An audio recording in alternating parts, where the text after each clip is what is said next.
We have our lesson 2, nature and levels of planning and types. Ayan. So, dito pag-aaralan natin on how we can plan our business and then together with their objectives, how we can see yung mga objectives natin na naka-focus dun sa plan na ginagawa natin. Ayan. So, next. Planning. Let us define what is planning.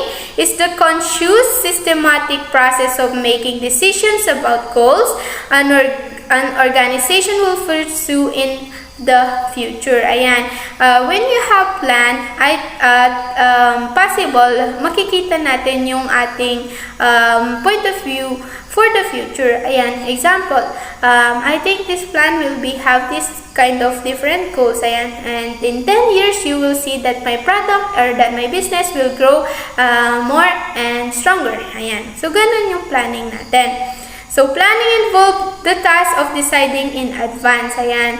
Let us look. Ayan. So, ano ba yung magiging problema or ano ba yung magiging target natin dito sa business na ito? Ayan. So, what to do? Ano yung gagawin? Ano ba yung ipaplano natin? Ano ba yung mga bagay na i-consider natin to have a better business? Next, how to do? Saan tayo magsisimula? Paano natin gagawin? Next, when to do it. Ayan, na-i-apply ko na to. Ito na yung objectives. Paano natin siya i-implement? Kailan natin siya i-implement? Ayan, lalo na kung seasonal lang yung mga business na ginagamit natin. Ayan, for us to know that. Ayan, so example, summer season. Ayan. So, consider mo yung bagay na business mo under the seasonal. Ayan. Para hindi in case na dito lang siya, para dito lang siya. Ayan. Dapat mabenta siya all in a year. Ayan. Next, who will do it? Ayan. Siyempre, hindi lang tayo basta-basta nagpaplano wherein kailangan sino yung mga kasama natin. Ako lang ba yung gagawa nito? Is it possible to use ng ibang tao? Ayan. Do I need to get some employees or mga staff together with me? Ayan. Para maging mas maganda yung aking plan. Ayan. So, you have to consider those things. Planning involves the task and in the, deciding it in advance. Ayan. Next, a manager has to answer 4 basic questions while a plan. Where are we now? Realistic assessment of current situation. Next, where do we want to be? Ayan, hanggang dito lang ba kami? Dapat ba in this 15 years, hanggang lang dun tayo doon? No, you're just about to look hanggang future. Ayan, so next, gap between where we are and where we want to be.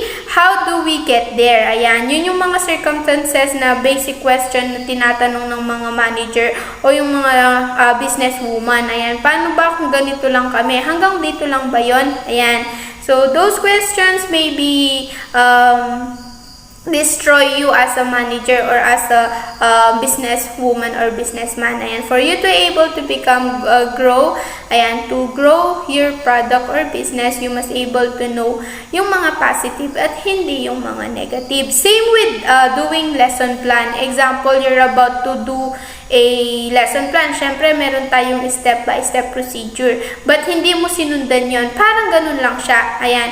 Without knowing yung mga proper procedure, ayan, pumunta ka lang sa basta ganito. And I don't think your business is in a good management. Next.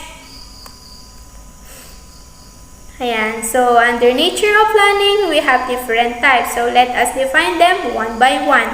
Planning is a goal-oriented. Ayan. So, you have to look out for the objectives. Ayan. Plan arises from objectives. Objectives provide guidelines from planning. Ayan. Through the use of those objectives, makikita mo. Makikita mo ba, this is my target. At the end of this year, dapat ano na? Dapat meron ng ganito. Ayan. That will be our objectives. Next, it is a primary function. Planning provides the basis foundation from which all future management functions arise. So, napaka-importante nun. Next, it is persuasive. It is required that all levels of management, if it is not exclusive, Functions of any management level of department. Ayan, manager have plan for every change that occurs in an organization. So just like for example, okay, so for just like example, ayan, so example, there's a change between here. Ano nga ba yung pwede pang mangyari? Ayan, lahat ng bagay nagpabago eh. What if ganito, ganyan, ayan. So you should be know what to do if mangyari man yung panahon na yon. Ayan, so it is mental activity. Ayan, you're thinking about ano nga ba, paano siya, paano ganon. So, in doing business, ayan, it's a mental activity.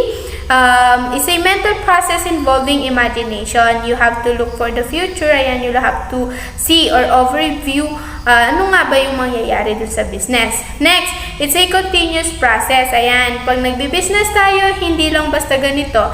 Ayan, patuloy, paulit-ulit, umiikot, ganon yung business. Next, it involves choice. Ayan. So, it is essentially a choice among various alternative course of a action. A manager has to select the best alternative after careful analysis and evaluation. Ayan. So, hindi naman natin sinasabing, dito lang tayo. Ayan. So, you have to choice. You have so many choice and napagpipilian kung ano ba nga ba yung maganda for your business. Next, it is a flexible. Ayan. So, planning is based on the future forecast of events and situations. Since future is uncertain, plans are flexible enough to adapt with future change of events. So, napaka-importante nun. Next, it includes effective and efficient dimension. Ayan, laging pumapasok si effective and efficient. Pag hindi siya effective, I don't think if it is not, this is a efficient. Ayan. Kung hindi siya efficient, I don't think it is effective. Ayan. Next, we are done discussing nature of planning. Now, let us proceed to the elements of plan. In making example, you're about to do a plan. Ayan. Ano nga ba yung mga ways and yung mga susundan na procedure on how we can select this plan and this business? Objectives, ayan. So, napaka-importante nyon. Even example, if you are, labas muna natin siya sa discussion. So, example, teachers will do some objectives para at the end of lesson, may matutunan yung bata. Kung makikita mo ba doon na, natuto nga ba yung bata? Nakuha nga ba yung mismong objectives niya? Ayun, di ba? Dapat doon pa lang, same with the situation as a teacher and as a businesswoman, ganun siya, objectives. Makikita mo yung result ng pinagpaguran mo due to your objectives. Next, policies. Ayan, kung wala ka naman din na rules and regulation inside your business, I don't think it is effective and efficient. Next, procedure and methods. Ayan, hindi tayo basta-basta lang na can you sign this for a plan and magbi-business ako ganito ganyan. Ayan. So example, ilayo natin muna din sa discussion. Let me give you an example regarding to this. I experienced not teaching. Ayan, yung kakilala ko, ayan, nagpapaturo siya what business na i-gather niya. Ayun. So, without planning, basta niya lang siya in-offer sa teacher niya na gano'n. Ayan. Then, they ask, what would be your method na gagamitin? Ayan. So, wala siyang maisagot. So, ganun lang din yung sa ating organization management. If you have your business but doesn't have a plan and objectives, I don't think it is effective. Ayan. Next, it should has a procedures and methods. Ayan. So, what will be your marketing strategy, marketing plan, your objectives, dapat by part meron sila. And next, we have the rules. Ayan. So, same with your policies. Ayan. Rules specify necessary course of action in respect of situation, its prescribed restriction, and a definite rigid course of action. So, napaka-importante niyan. Next is strategy. Same with methods and procedure. What will be your strategies para maipalago yung inyong business? Ayan. Next, programs. Ayan. Programs are precise plans and action followed in proper sequence. Ayan. Through that programs kasi, makikita mo, mapipredict mo, ano pa ba yung kulang, ano pa ba yung mali dun sa mismong gagawin natin. If you are allowed to do a program, mas maganda kasi dun pa lang mapipredict mo na what are the circumstances na mangyayari or magiging problema. Next, you have the budgets. Ayan, lalabas ka ng pera mo. Ayan, in doing business, you are allowed to get your, and give money. Ayan, hindi lang tayo basta-basta, ay, I will offer this for wala kang lalabas. Eh di wala ka din business na ipapakita. Ayan, next, projects. Ayan, what will be your projects? Ayan, so project is a particular job that needs to be done. Same with the objectives. If you have this, ayan, so dapat meron kang projects na paggagamitan. Ayan, next. So, planning process, ayan, so pag-aaralan natin yan. Ayan. So, planning process, this will be establishment of objectives, developing premises, evaluating and selection of alternatives, formulating derivative plans, securing cooperation and participation, review and follow up. Ayan. Unahin natin yung establishment of objectives. But lagi natin nauuna yung objectives? Kasi in doing business, objectives must be available all the time. Ayan. So, what would be the expected goals and objectives na pwede natin gamitin for our business? Next, developing premises. Premises are assumptions about the environment in which plans are made out and implemented. Ayan. So, ano ba yung magiging result? Is it okay to use without doing premises? Ayan. So, hindi. Pangit tingnan ng ganon. Next, evaluating and selection of alternatives. Napaka-importante niyan. Dapat if you have a plan A, especially if you have your plan B. Ayan. Changes in the external environment pose different alternatives for organization to carry out a particular task. Okay, evaluating and selection of alternatives. Ayan, changes in the external environment pose different alternative for organization. Ayan, to carry out a particular task, different alternatives are evaluated against factors like cost, risk, and benefits involving in following a specific course of actions, and the best alternative is chosen. Ayan, you have able to choose different selection and alternatives for making business.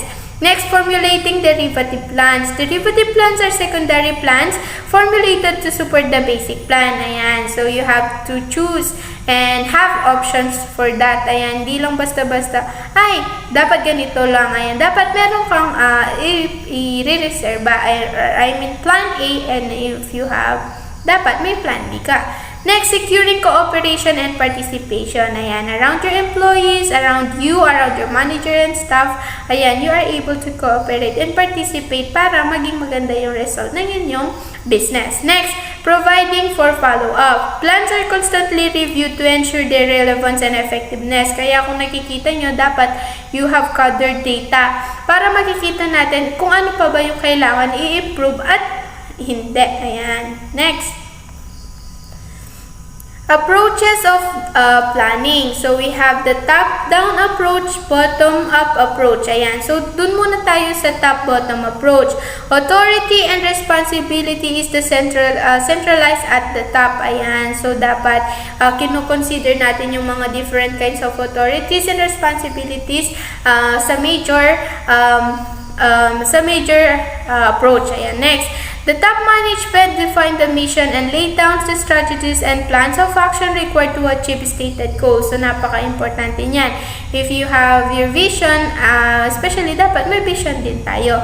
Next, the blueprint of plan. Ayan. So, if you are gathering a business, ayan, you should be able to have a business plan wherein it is indicated your introduction, your marketing plan, yung mga marketing strategy mo, even yung mga gagastusin mo for that. Ayun, nakalagay lahat siya doon. Ayan, next.